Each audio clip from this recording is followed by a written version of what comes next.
Baik, selamat pagi Bapak Ibu, gimana kasih Tuhan semuanya? Amin. Puji Tuhan, kita pada hari Minggu bisa ketemu lagi. Hari ini cerah, tidak hujan, walaupun ya berarti panas ya. Kalau tidak hujan. Dan kalau jemaat sekalian ada lihat di auditorium kita ada sedikit perubahan. Ada yang belum lihat ya? Sudah. Oh, itu dibongkar ya. Dibongkar. Ya. Oke. Tapi kita mau melanjutkan pembelajaran kita pada hari ini di dalam pelajaran tentang sejarah raja-raja Israel dan Yehuda. Ya. Kita masih di 1 Samuel karena kita sedang belajar tentang raja kedua yaitu Daud. Raja pertama sudah kita bahas yaitu Saul. Dan raja kedua adalah Daud. Tapi kita akan membahas Daud sebelum dia menjadi raja. Daud sebelum dia menjadi raja. Oke, sebelumnya kita akan berdoa terlebih dahulu. Kita sudah rehat kita. Kita berdoa. Bapa di dalam surga, tiada hentinya kami mengucap syukur ya Tuhan untuk segala berkat-Mu di dalam hidup kami, segala kecukupan, kesehatan, dan terutama Injil keselamatan-Mu ya Bapa yang memerdekakan kami melalui Yesus Kristus. Dan di pagi hari ini ya Bapa, sebelum kami mau memulai jemaat, kami ingin sedikit mempelajari firman-Mu mengenai Raja Daud di sekolah minggu dewasa ini. Kiranya Engkau yang memberikan kami pengertian dan hikmat, dan kiranya kebenaran-Mu senantiasa menyertai kami ya Bapa. Kami berdoa di dalam nama Tuhan Yesus Kristus. Amin.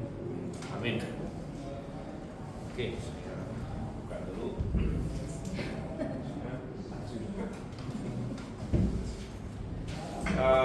Coba kita lihat di dalam lembar isian yang sudah kita bagikan minggu lalu. Kita sudah sampai di nomor berapa ini ya? Nomor 3 ya. Jadi kita masuk ke 4 sekarang. Ya, kita masuk ke 4.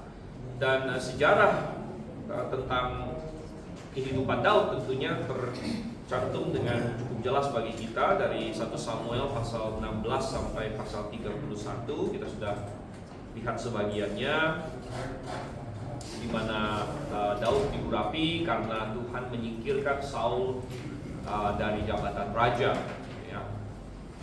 Dan Daud silsilah dia segala macam ada di kitab Rut. Dia adalah anak Isai, anak yang terakhir. Nah, tapi kita juga sudah bahas bahwa ketika Daud diurapi oleh Tuhan, dia tidak langsung menjadi raja. Dia tidak langsung menjadi raja. Nah, waktu itu dia masih sangat muda dan Tuhan punya suatu proses yang panjang bagi dia. Nah, dan tentu Tuhan ingin justru melatih Daud. Tuhan ingin supaya Daud belajar apa yang perlu dia pelajari dari Saul. Ya, karena Saul sudah jadi raja, jadi Daud perlu lihat juga ya Saul raja ini seperti apa, sehingga mungkin poin-poin bagusnya bisa Daud ambil dan poin-poin jeleknya bisa Daud tolak begitu. Nah, tetapi bagaimana nama Daud ini bisa muncul ya? Kita melihat di sini poin nomor 4 ya. Kesempatan bagi Daud muncul ketika orang Filistin berperang melawan Israel dan muncullah raksasa Goliat. Raksasa Goliat di sini. Kita sebagai manusia kita sering sangat tidak suka dengan namanya masalah, tidak suka dengan krisis, ya, tidak suka dengan berbagai hal. Kita tidak suka itu karena kita maunya semuanya tenang-tenang saja, gitu. Bahkan ada suatu pepatah di bahasa Tionghoa, bahasa Mandarin. Di situ kalau misalnya seseorang ingin kayak misalnya pengen seseorang itu istilah kayak pengen mengutuki seseorang dengan nasib sial gitu ya. Dia bilang gini, moga-moga kamu mengalami masa-masa yang menarik gitu. Kok bisa seperti itu gitu. Jadi maksudnya begini loh, bagi dalam pemahaman di dalam peribahasa Tionghoa ini, paling aman itu kalau tidak ada terjadi apa-apa yang menarik gitu. Ya, jadi ya hari lepas hari ya begitu-begitu aja, ya kita aman-aman aja. Tapi kalau banyak yang menarik berarti banyak pergolakan gitu kan, banyak naik turun, banyak krisis dan segala macam ya. Dan manusia cenderung tidak mau seperti itu ya. Tetapi sebenarnya kalau kita lihat dalam Alkitab ya, krisis bisa datang, tantangan yang besar bisa datang, tapi itu justru adalah peluang-peluang juga gitu, peluang-peluang bagi orang-orang untuk dipakai oleh Tuhan ya. Peluang-peluang bagi, ya misalnya begini, kalau datangnya Goliat ini sebagai contoh saja adalah cara Tuhan juga untuk memakai Daud gitu. Cara Tuhan untuk memakai Daud, untuk mempersiapkan Daud, untuk membuat dia makin berkembang sebagai seorang pribadi dan muncul di dalam kancah Israel misalnya gitu. Ya kalau tidak ada Goliat ya Daud tidak akan, nggak ada orang tahu siapa Daud. Siapa dia? Dia kan cuma anak ke-8 dari seorang Yehuda namanya Isai yang tidak signifikan. Ya, tetapi dengan munculnya Goliat di sini, jadi ada krisis di Israel, jadi Tuhan pakai gitu. Jadi ya kita bilang bahwa kita serahkan sama Tuhan. Bukan juga berarti kita mau mencari-cari masalah sih, gitu. Memang kita nggak mau mencari-cari masalah, gitu. Tapi ketika ada masalah datang, ketika ada kesusahan datang, ketika ada tantangan datang, ya kita hanya bisa berserah kepada Tuhan. Kepada Tuhan, aku percaya padamu bahwa segala sesuatu bekerja untuk kebaikan, gitu kan? Bukan kita disuruh cari-cari masalah, gitu, atau disuruh cari-cari krisis, gitu ya. Tidak juga, gitu ya. Tapi kita tidak perlu, intinya kita tetap harus berserah kepada kedaulatan Tuhan. Ya kalau misalnya memang ada berbagai tantangan dan masalah, ini mungkin suatu kesempatan yang Tuhan berikan. Ini mungkin suatu hal yang Tuhan ingin melalui ini dia bekerja untuk suatu kebaikan bagi kita. Dan Tuhan memakai orang Filistin, memakai Goliat dan sebagainya sebagai suatu ajang bagi Daud justru di sini. Ya, jadi ini yang kita lihat di sini. Ya, jadi ada dalam dalam kurung itu kesulitan bisa dilihat juga sebagai kesempatan. Ya.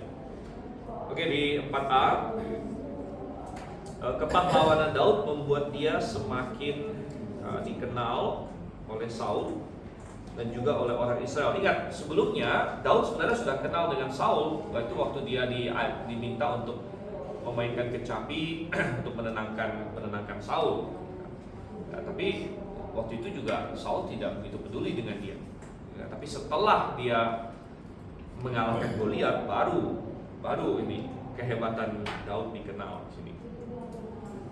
Oke, poin B, dan dengan itu juga Daud menemukan sahabat sejati dalam diri Yonatan, ya, dalam diri Yonatan. Jadi dua orang ini memiliki sifat yang sangat mirip di sini ya. Mereka pemberani, mereka percaya kepada Tuhan, mereka melakukan hal-hal besar bagi umat Tuhan. Ya, jadi kita sudah baca tentang kepahlawanan Yonatan di pasal-pasal sebelumnya, di mana dia dengan seorang bujangnya saja berani menyerang orang Filistin. Nah, jadi benar-benar mereka menemukan jiwa yang sangat cocok, gitu ya, sangat-sangat sepadan, dan pengikatnya adalah ya ini iman mereka kepada Tuhan. Gitu. Jadi mereka saling memahami bahwa ya inilah orang yang sama-sama kita punya iman kepada Tuhan. Ya. Nah, itu sangat penting sekali. Gitu ya. Dan memang di dalam dunia ini ya kita memerlukan sahabat-sahabat, orang-orang seperti kita yang punya iman yang sama. Gitu. Nah itulah sebabnya institusi gereja atau eklesia itu sangat penting. Gitu. Karena di dalam eklesia lah, di dalam gereja lah kita bertemu dan bertumbuh bersama dan menjalin persahabatan dengan orang-orang yang satu pandangan dengan kita dalam hal Alkitab, dalam hal iman kepada Tuhan. Ya memang di dalam anggota jemaat ya bisa saja ada pandangan yang berbeda dalam hal-hal lain. Nah, misalnya ada yang suka ini, atau yang suka sportnya beda, yang hobinya beda, dan sebagainya, masalah itu ya. Tapi dipersatukan oleh pandangan tentang Tuhan yang sama, ya, pandangan tentang iman yang sama, menghadapi dunia dengan perspektif yang sama di sini. Ya, dan itu sangat penting sekali ya. C, Daud dipercaya untuk memimpin pasukan. Ya, dia mulai dipercaya untuk memimpin pasukan dan memulai karir politik atau militernya. Ya, jadi Saul mulai percayakan kepada Daud, karena Daud walaupun masih muda rupanya sangat hebat ya. Dia punya jiwa kepemimpinan, jiwa kepemimpinan yang di mana dia memimpin, dia melakukan apa yang perlu dia lakukan ya, dan dia dengan cepat rupanya berhasil memenangkan orang-orang sekelilingnya. Ya, mereka kagum akan dia, mereka senang akan dia, dan Tuhan menyertai Daud sehingga Tuhan memberikan kemenangan demi kemenangan bagi Daud. Ya, tentu ini suatu hal yang indah ya. Nah, kita masuk ke poin kelima kita. Saul pada yang awalnya mengasihi Daud berubah menjadi, ya, sini kita bisa bilang iri atau cemburu ya, iri hati dan benci. Dia menjadi iri hati dan benci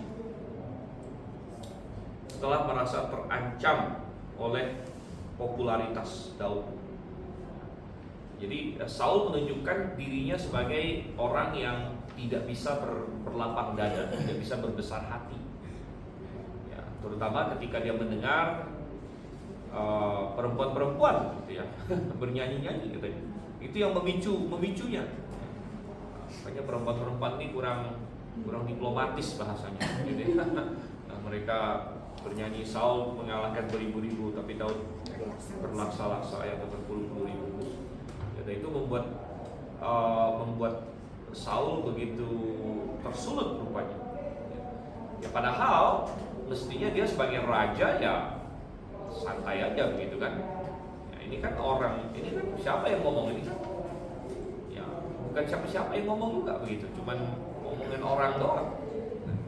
Ya, tapi kita sudah tahu bahwa sudah ada satu insecurity pada diri Saul karena dia terbayang-bayang oleh apa yang Samuel katakan kepada dia, ya kan? Ya, Samuel sudah mengatakan kepada Saul bahwa dia dipecat dari raja. Dan fakta ini membuat Saul tidak tenang sebenarnya. Sehingga hal yang kecil sekalipun menyulut dia. Sehingga dia sejak saat itu kita bisa bilang bahwa Saul itu paranoid. Ya, paranoid. Nah, kalau di dalam psikiatri kita tahu ya ada paranoid ya. Orang yang paranoid itu orang yang takut berlebihan, takut tanpa dasar begitu. Dan itu cukup melelahkan dan mengerikan. Ya, jadi orang yang paranoid, jadi dia ketakutan. Ya. Tapi pemicunya macam-macam sebenarnya. Ya, pemicunya macam-macam. Dulu saya pernah punya seorang guru les. Nah, Pak Suento juga pernah cerita ini. Orangnya sudah meninggal, jadi saya nggak apa-apa sih sebut namanya. Namanya Pak Gunawan waktu itu. Ya. Dan saya masih ingat waktu sebelum saya ke Amerika, kan Pak Suento ke Amerika tahun 93 ya, bawa keluarga kami ya. Jadi mungkin tahun 92 atau begitu ya. Nah, Pak Suento ada kenal dengan Pak Gunawan ini, terus minta dia ngajar kami bahasa Inggris. Mungkin Pak Suento udah punya rencana mau ke Amerika. Jadi saya sempat les bahasa Inggris sama dia beberapa kali gitu kan. Nah, kenapa saya bisa les sama dia beberapa kali? Karena rupanya Pak Gunawan ini pernah tinggal di Amerika sekian lama gitu. Saya waktu itu masih sangat kecil, jadi saya nggak ngerti apa-apa. Tapi belakangan setelah kami sekeluarga pergi ke Amerika, segala macam pulang lagi, ketemu lagi dengan namanya Pak Gunawan ini. Ya. Dan rupanya saya baru sadar setelah saya ini rupanya ini orang paranoid begitu. Nah, rupanya orang ini paranoid. Jadi pernah dia datang dia paranoid terhadap polisi. Jadi dia selalu curiga ada polisi mau tangkap dia. Dimanapun. Jadi curiga begitu. Pernah satu kali dia datang ke rumah kami. Waktu itu kami rumahnya masih di lantai 4 yang sekarang jadi radio ya. Nah, dia datang kunjung ya. Terus dia kayak ketakutan gitu. Nah, Simu ini istri Pak Suento bilang, "Oh, mau minum teh nggak?" Dia kayak gelagapan gitu. Terus Simu pikir mau kan. Dia masuk ke dalam mau ngambil teh gitu. Keluar-keluar dia udah kabur gitu. Ternyata dia pikir si ibu masuk ke dalam mau telepon polisi gitu, mau tangkap dia. Jadi saking paranoidnya gitu kan. Jadi kayak istilah orang itu melihat bayangan di mana-mana, begitu. Ya, sebenarnya nggak ada yang mengejar dia, juga dia kira ada yang mengejar dia terus. Tapi rupanya hidup dia itu seperti itu, ya. Stres, gitu. Ya. Nah, kita jadi tahu latar belakang dia belakangan. Dia itu dulu memang dia bisa pergi ke Amerika lama di situ itu karena dia pernah melarikan uang orang, ya. Jadi dia ada melarikan uang lah, uang saya nggak begitu jelas ya, uang perusahaan atau uang apa, dan dikejar-kejar polisi, dia lari ke Amerika. Ya. Nah kasusnya dia udah di Amerika cukup lama memang, ya, lalu balik lagi ke Indonesia, tapi selalu dihantui, jadi paranoid seperti itu. Ya. Ya, itu kasus nyata yang saya lihat sendiri ya, dan saya ada tahu kasus-kasus lain lagi sih ya, tapi saya nggak akan cerita. Ya Saul itu seperti itu sebenarnya. Ya. Jadi dia semenjak Samuel bilang, Saul, Tuhan sudah menemukan seseorang yang lebih baik dari kamu, akan menggantikan kamu. Nah di situ dia paranoid. Setiap ada orang mungkin dia curiga, ya apakah orang ini yang Tuhan bakal ini kan, yang Samuel maksud nih, yang mau menggantikan saya. Apakah orang ini? Gitu. Sehingga ketika ada siapapun yang mungkin agak sedikit menonjol, itu langsung dia curigai. Dan ya termasuk si Daud di sini. Pertama Saul senang dengan dia, tapi begitu dia mulai kelihatan hebat dan lain sebagainya, dan dalam isian kita di sini katakannya, fakta bahwa Daud selalu bertindak benar membuat Saul semakin takut kepada dia. Saul itu bukan orang bodoh. Dia tahu bahwa orang yang Tuhan pilih itu pasti orang yang benar gitu. Jadi kalau dia lihat ada seseorang anak buahnya, dia perhatikan mungkin kan, wah ini anak buah saya hebat, tapi kemudian dia temukan kelemahannya, misalnya tapi dia suka main perempuan gitu. Dia tahu ini pasti nggak mungkin Tuhan pilih, aman gitu. Justru lucunya seperti itu kan. Mesti dia ketemu lagi anak buah dia, hebat nih, dicurigai sebentar. Oh tapi dia lihat ada kelemahannya, suka judi misalnya. Nah ini nggak mungkin Tuhan pilih, aman. Kan? Dia tahu kriteria. Ya, dia sebenarnya tahu kriteria Tuhan. Dia kan bukan orang bodoh, gitu kan? Jadi si Daud ini hebat, dan ternyata orang yang sangat benar, justru membuat Saul semakin curiga sama dia. Oh, ini dia orang yang dipilih Tuhan karena sudah hebat, terus dia benar lagi di hadapan Tuhan, gitu kan? Semakin dia takut. Padahal justru orang seperti ini yang bagus, gitu kan? Sebenarnya dalam suatu kerajaan, kalau Saul itu raja yang benar, mestinya dia justru senang dengan orang yang udah hebat, terus benar lagi, terus mestinya kan senang dia. Nah, tapi kita melihat malah yang sebaliknya. Oke. Lalu kita lihat di sini 5A ini ya. 5A. Jadi akhirnya Saul berusaha untuk mengenyahkan Daud.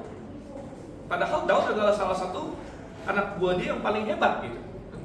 Tapi karena tadi paranoidnya dia, Saul tidak lagi memikirkan apa yang benar dan salah, apa kepentingan Israel, dia hanya mementingkan dirinya sendiri dan paranoidnya dia di sini. Saul pertama berusaha mengenyahkan Daud secara halus. Nah, jadi pertama-tama dengan halus dulu. Nah, caranya gimana? Misalnya, masih ingat nggak? Melalui pernikahan. Ini ada ceritanya juga kan. Jadi melalui pernikahan. Jadi Saul mencoba mengenyahkan Daud melalui pernikahan.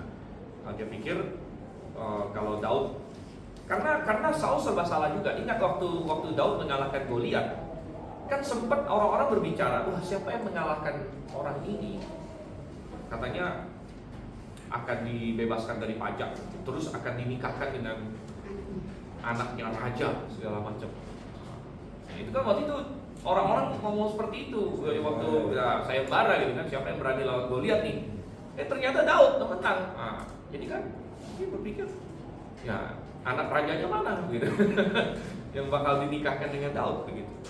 Nah di satu sisi mungkin Saul berpikir gimana ini? Ya, di satu sisi dia was-was dengan Daud, di satu sisi dia juga sudah pernah janji bahwa siapa yang mengalahkan Goliat akan menjadi menantu raja. Nah, tapi dia pikir ya udahlah kita gabung saja, kita istilah orang melempar dua burung dengan satu batu gitu kan. Ya, kita pakai isu pernikahan ini untuk mengenyahkan Daud gitu. Dan dengan liciknya akhirnya dia bilang apa? Ya, karena pernah 2 kali ya. Pertama tadinya mau sama anaknya yang putrinya yang besar Merab, tapi nggak jadi, kita nggak tahu kenapa juga. Ya. Tapi belakangan yang kedua namanya Mikal, gitu kan. Nah ternyata Mikal ini sendiri juga jatuh cinta sama Daud. Ya, karena mungkin Daud ya, mungkin dia ganteng, mungkin dia juga pahlawan Israel, gitu kan. Nah, jadi Mikal jatuh cinta. Nah Saul tahu begitu, nah akhirnya dia bilang oke, lewat jalur belakang lagi kan, lewat ini orang-orang segala macam katanya, Daud kamu jadi menantu saya aja. Daud bilang, emangnya gampang, gitu ya? Karena waktu itu, pada waktu itu ya menikah dengan perempuan itu, ya mungkin dia harus, apalagi perempuan bangsawan ini kan, ada uang ininya, uang maharnya, uang jujurannya, ya, kalau anak raja ini, sedangkan dia merasa dia kan orang anak miskin, anak miskin. Nah, jadi dia bilang, wah nggak bisa. Maksud dia nggak mampu bayar. Nah disinilah rencananya Saul, dia juga kasih tahu aja, nggak perlu uang apa-apa, ya 100 kulit kata di orang Filistin. Nah, maksudnya Saul adalah biar dia serang orang Filistin, masa sih dia bisa kalah 100 orang, biar dia mati aja di semua orang Filistin. Gitu ya. Ya, ternyata licik sekali. Tapi Daud dengar begitu, wah dia senang, dia pikir, kalau ini saya bisa, gitu kan. Kalau suruh saya cari uang susah, gitu. Nah kalau suruh berperang oke lah, gitu ya. Nah bahkan Tuhan menyertai Daud begitu rupa, bukan cuma 100, dikasih 200, gitu ya, 200. Nah, jadi kita bilang, wow. Dan Saul ketika melihat itu semakin dia shock, dan semakin dia yakin, oh inilah ancaman utama bagi saya, gitu kan. Inilah orangnya yang Tuhan pilih, begitu. Nah, karena dia sudah coba segala cara, tidak berhasil. Oke, sehingga kita masuk ke poin B, 5B di sini ya. Akhirnya Saul secara terang-terangan menyatakan Daud sebagai musuh. Ya, setelah kalau cara sembunyi udah nggak bisa, ya dia harus terang-terangan memusuhi Daud. Daud terpaksa lari dan menjadi buronan.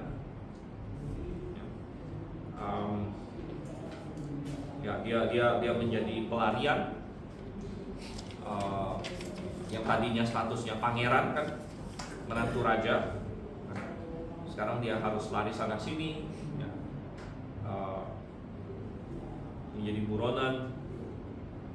Secara jasmani sepertinya pengurapan Tuhan tidak bermanfaat. Mungkin selama tahun-tahun itu, ya Daud sempat bergumul dengan pertanyaan, bukankah saya orang yang diurapi? Nah, kenapa jadi seperti ini? Dan ya, tetapi Tuhan bekerja secara jangka panjang. Ya, Tuhan bekerja secara jangka panjang. Nah, sungguh kalau kita mempelajari hidup Daud, ini menjadi penghiburan bagi kita. Tuhan mengizinkan Daud mengalami berbagai hal.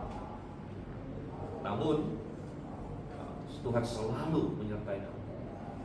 Kalau kita baca di 1 Samuel, berapa kali Daud bilang sama Yonatan, tinggal selangkah lagi aku dengan mau.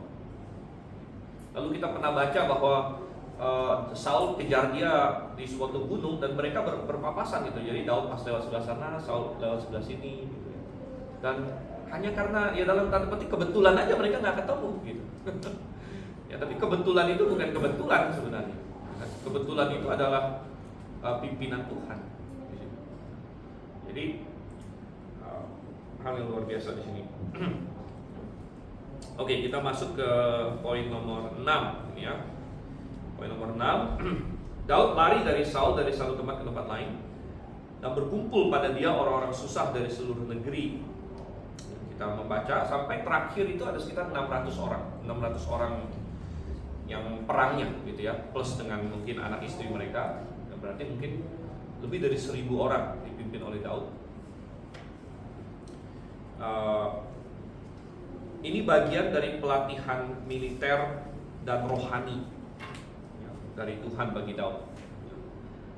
Jadi pada masa-masa kesusahannya inilah, dan seringkali pertumbuhan iman kita juga terjadi paling cepat itu pada saat kita mengalami kesusahan. Disitulah saat-saat kita paling berseru kepada Tuhan, disitulah saat-saat kita paling banyak merenung, ya. Mungkin kita terdorong untuk membaca firman Tuhan, ya, pada saat-saat kita dalam kesulitan, ya. Seringkali itu adalah masa-masa pertumbuhan yang besar, yang besar di sini. Nah, tetapi bedanya Daud dengan Saul adalah dalam semua itu Daud tetap mempercayakan diri kepada Tuhan. Beberapa insiden mengilustrasikan hal ini. Saya dalam membuat keputusan, Daud bergantung pada petunjuk Tuhan. Jadi Daud adalah orang yang benar-benar mencari kehendak Tuhan. Coba kita buka misalnya 1 Samuel pasal 23. 1 Samuel pasal 23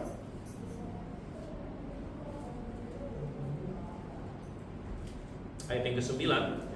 Waktu itu Daud masuk ke suatu kota namanya Kehila, dan dia sebenarnya tolong orang Kehila karena orang Filistin mau menyerang Kehila.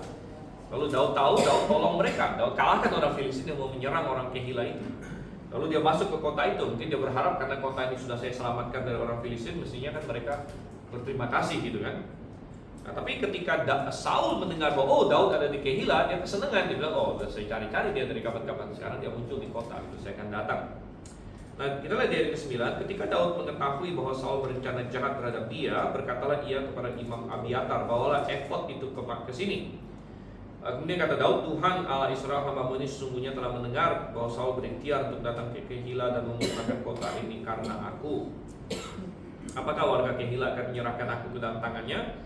Akan datangkah Saul seperti yang telah didengar hamba-Mu ini?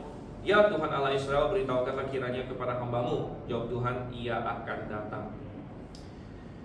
Daud bertanya lagi, apakah warga Kehila akan menyerahkan aku dengan orang-orangku ke dalam tangan Saul? Jawab Tuhan, akan mereka serahkan.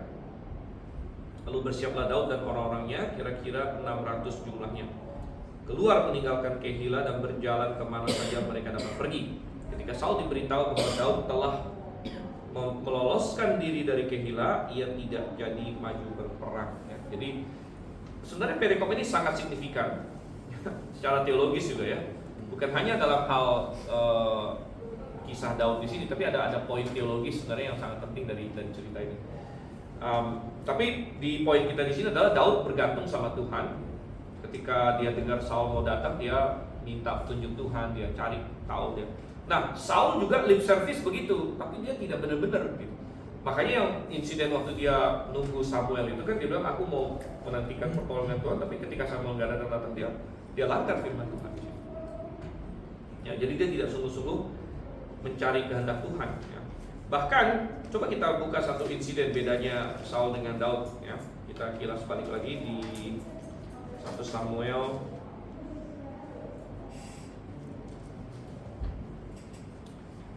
1 Samuel pasal 14. 1 Samuel pasal 14.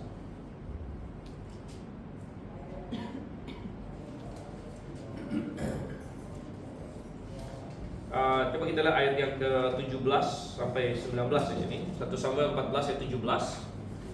Saul berkata kepada rakyat yang bersama dia, periksa dan lihatlah siapa yang telah pergi dari kita. Nah, ini yang insiden di mana Yonatan menyerang orang Filistin sendirian itu. Mereka memeriksa barisan, ternyata Yonatan dan pembawa senjatanya tidak ada. Kata Saul kepada Ahia, bawalah tabut Allah ke sini. Pada waktu itu tabut Allah ada di antara orang Israel. Jadi Saul pengen minta jawaban dari Tuhan ini. Sementara Saul berbicara kepada imam itu, kegaduhan di perkemahan Filistin kian bertambah. Maka Saul berkata kepada imam itu, ya, apa kalau TB1? Biarlah gitu ya, TB2 lepaskanlah tanganmu. Jadi Saul waktu itu dia bingung dia mau ngapain. Dia minta petunjuk Tuhan lewat imam atau tabut Allah, tapi begitu dia lihat situasinya udah nggak ini, udah nggak jadilah gitu. Ya nggak jadi minta petunjuk Tuhan gitu ya. Karena udah ada hal yang mendesak gitu. Jadi terlihat mindsettingnya Saul ya, bahwa dia meminta petunjuk Tuhan hanya ketika itu mudah untuk dia lakukan, hanya ketika itu pokoknya tidak ada sesuatu yang lain yang mengganggu dia atau mendesak dia dan lain sebagainya. Tapi kita balik lagi 1 sampai pasal 23. Ada suatu poin teologis yang besar di sini. Kalau kita perhatikan bagaimana cara Tuhan menjawab Daud waktu Daud tanya, apakah Saul akan datang ke Kehila karena aku?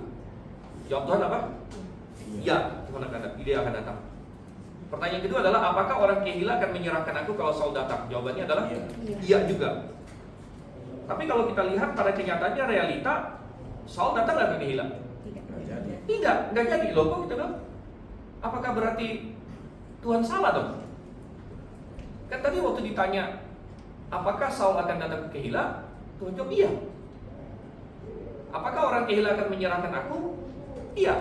Pada kenyataannya Saul tidak datang dan orang Kehila tidak menyerahkan Daud. Kok bisa begitu? Gitu kan? Nah, itu kan karena Daud pergi dari kota itu. Gitu. Karena Daud kabur dari kota itu, makanya ya Saul nggak jadi datang. Tapi waktu Daud tanya Tuhan, itu dengan asumsi Tuhan, kalau saya tinggal di kota ini, apakah Saul akan datang? Iya.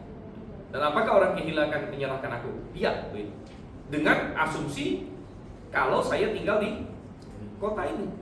Tapi karena Daud akhirnya kabur dari kota itu, Saul tidak datang dan orang Kehila tidak menyerahkan dia. Nah, secara teologis, apa yang bisa kita tarik kesimpulan kalau begitu? Kita bisa menarik kesimpulan beberapa hal ya. Nomor satu, bahwa pengetahuan Tuhan itu tidak sama dengan penetapan dia. Karena ini yang saya bicara mengenai Calvinisme dan determinisme gitu kan. Karena orang-orang Calvinis percaya bahwa Tuhan tahu sesuatu karena dia menetapkannya.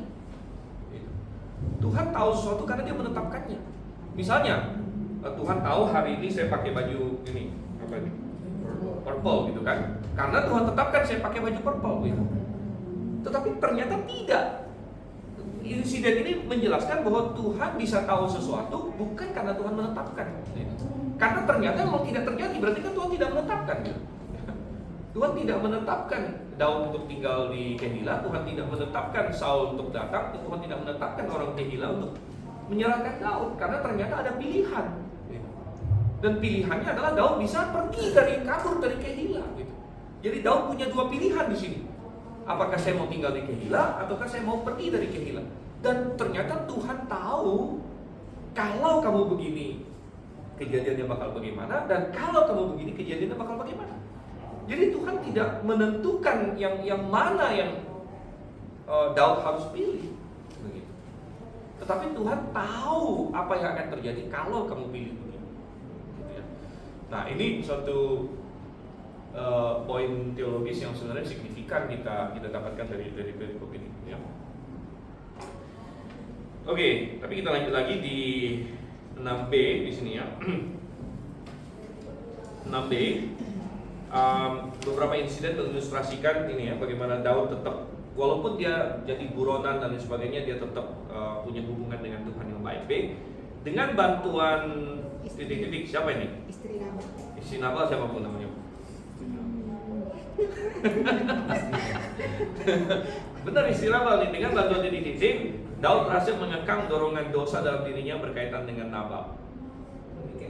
Abigail. Abigail. Jadi waktu itu Daud sempat naik pitam, memang marah karena Nabal menghina dia. Ya, Nabal menghina dia. Padahal Daud baik itu sama Nabal. Ya, Daud melindungi pekerja-pekerjaan Nabal. Daud baiklah sama mereka. Tapi ketika Daud kasih salam, ya waktu lewat orangnya ya, Nabal menghina Daud. Ini siapa ini, kayak apa, anjing tak bertuan apa segala macam gitu kan. Nah, Daud marah sekali. Dia tadinya bilang, saya tidak akan tinggalkan satu orang laki-laki pun pada Nabal. Saya dalam bahasa aslinya sedikit lebih kasar lagi ya. Saya tidak akan tinggalkan satu orang pun yang kencing pada dinding. Maksudnya kencing pada dinding itu laki-laki gitu. Karena kalau Anda melihat, nggak usah manusia lah, anjing ya, anjing yang kencing pada dinding kan anjing jantan ya. Dia bisa ngangkang kaki gitu, kencing di dinding gitu. Nah, kalau anjing betina kan kencingnya di tanah gitu. Ya, aku tidak akan biarkan satu orang pun yang kencing pada dinding. Gitu ya. Maksudnya laki-laki tidak akan satu laki-laki pun pada Nabal. Gitu ya. Sampai ini. Ya, tapi di tengah jalan di situ, puji syukur dia ketemu dengan Abigail. Ya, Abigail yang menenangkan dia dan dengan kata-kata yang bijaksana menyurutkan amarahnya dan berkata bahwa ngapain kamu yang begini, kamu jadi bersalah, mending biarin Tuhan aja. Mending biarin Tuhan aja yang hukum. Ya, kalau kamu marah terhadap seseorang, kalau orang menyakiti kamu, bikin kamu salah, jangan kalau kita berdosa demi membalas orang itu. Ya, serahkan sama Tuhan. Ya, makanya ada Tuhan bilang apa? Pembalasan adalah hakku, Tuhan bilang, kan? Serahkan sama Tuhan. Dan Daud bilang, wah, terpujilah engkau. Ya. Nah, akhirnya Nabal mati tidak lama setelah itu. Dan rupanya Daud begitu terkesannya dengan Abigail, diambil juga jadi istri. Yang menjadi istri, gitu ya. Nah, saya selalu agak sedikit ini ya. Kalau kita membaca nanti daftar anaknya Daud belakangan, Abigail ini punya anak dengan Daud ya, yang namanya Kileab sebenarnya.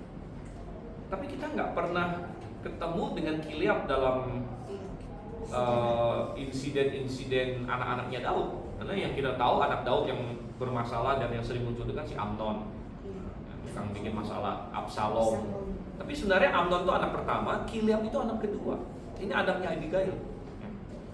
Terus ada Absalom ini anaknya yang lain lagi. Ya, kemudian yang keempat Adonia. Nah, jadi ini yang dari empat anak Daud yang paling besar, Amnon, Kileab, Absalom, kemudian Adonia, tiga itu bermasalah gitu. Amnon bermasalah, Absalom bermasalah, Adonia bermasalah. Tapi kita nggak ada baca si Kileab gitu. Kileab ini kemana gitu? Kileab ini kemana? Padahal kita berharap karena ibunya adalah seorang yang sangat bijaksana seperti Abigail ini, kita berasumsi mestinya Kileab ini yang tumbuhnya paling benar lah gitu istilahnya. Mestinya dari semua anak Daud yang lain gitu. Kalau misalnya, nah inilah kelemahannya poligami kan, karena Daud berpoligami waktu itu. Nah, saya selalu bilang bahwa memang Alkitab ada mencatat poligami dalam Alkitab, ada mencatat itu. Ya, tetapi boleh dibilang hampir semua insiden poligami yang dicatat dalam Alkitab dicatat juga efek buruknya. Ya, dicatat juga efek buruknya. Dan Daud berpoligami dianggap normal zaman itu, dianggap normal bagi seorang raja untuk punya banyak istri pada zaman itu. Tapi ini tidak sesuai dengan desain Tuhan. Dan salah satu efeknya adalah bagaimana sebagai seorang ayah dia bisa menuntun anak yang sebanyak itu. Karena kalau orang punya poligami itu kan dia pasti punya banyak anak. Ya. Tapi bagaimana sebagai seorang ayah dia bisa mencurahkan cukup waktu, cukup perhatian untuk, apalagi dia jadi raja lagi kan, untuk bisa membimbing anak-anaknya, sehingga dalam berpoligami seperti itu banyak itu peran itu ya ibunya.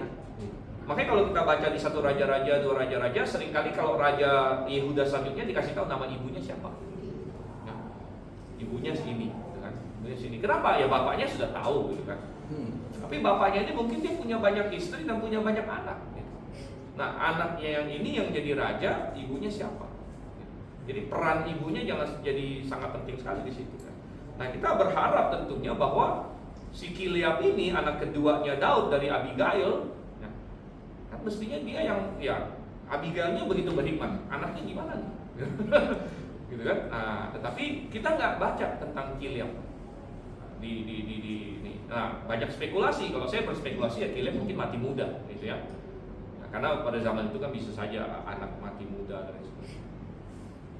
Dan karena tidak ada dia terlibat, kita tidak baca dia terlibat perebutan tahta ya, seperti Amnon, Absalom, Adonia kan, semua berebut siapa yang bakal jadi raja habis itu dan sebagainya.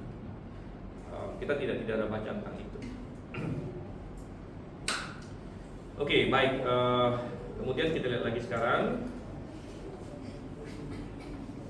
C ya. C adalah dalam insiden pembakaran Ziklag, ya, Ziklag, Daud yang hampir diserang oleh orang-orang yang sendiri tetap menguatkan diri di dalam Tuhan. Ya, ini ada dalam 1 Samuel 30 ayat yang ke-6. Ya.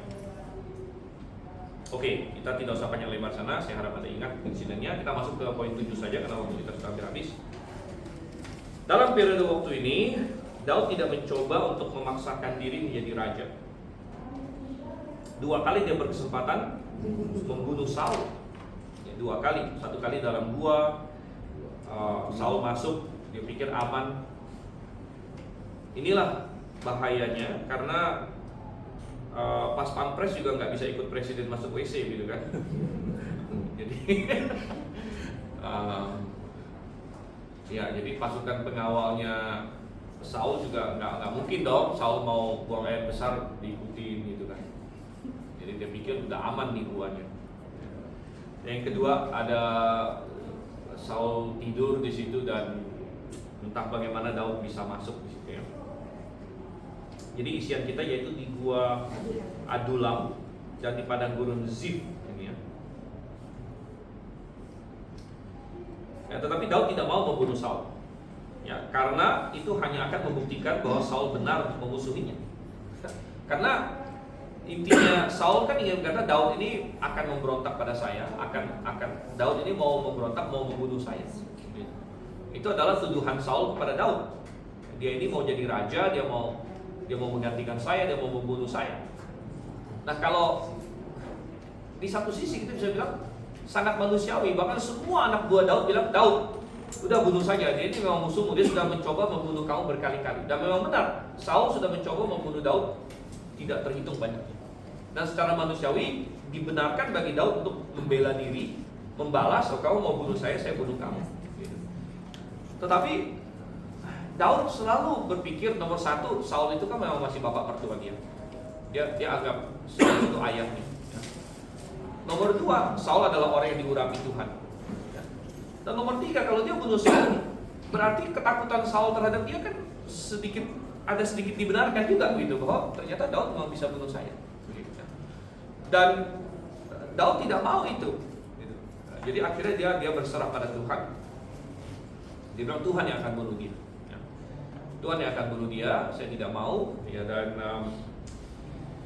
kita bilang dalam mission kita di sini, Daud tidak mau dalam tanda kutip membantu Tuhan dalam hal ini ya. Ini pelajaran penting agar kita juga tidak dalam tanda kutip membantu Tuhan dengan cara melakukan sesuatu yang salah. Jadi jangan kita karena kita berpikir, oh Tuhan kan berjanji begini, ya saya bantu Tuhan lah. Gitu. Tuhan berjanji Daud jadi raja, yaudah saya bantu Tuhan dengan cara membunuh raja sebelumnya, itu salah.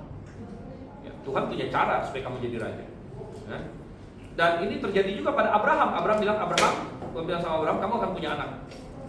Lalu mereka pikir mau bantu Tuhan, Sarah pikir bantu Tuhan, yaudah saya nggak bisa punya anak, inilah kasih ini Hagar. Gitu. Ngapain kau bantu Tuhan gitu? Memang Tuhan nggak bisa. Nah ini kan ini, akhirnya jadi masalah di situ. Dia mau bantu Tuhan. Jadi Daud tidak melakukan itu, dan itu adalah tindakan yang benar. Oke, baik, sampai sini saja. Saya rasa waktu kita habis. Minggu depan saya tidak ada di sini, saya di Jogja. Jadi 2 minggu lagi baru kita ketemu, dan kita akan masuk kepada melihat Daud ketika dia sudah menjadi raja. Ya, apa pelajaran yang kita bisa dapat dari dia? Oke, kita berdoa terlebih dahulu, dan Pak Denis sedikit dalam doa.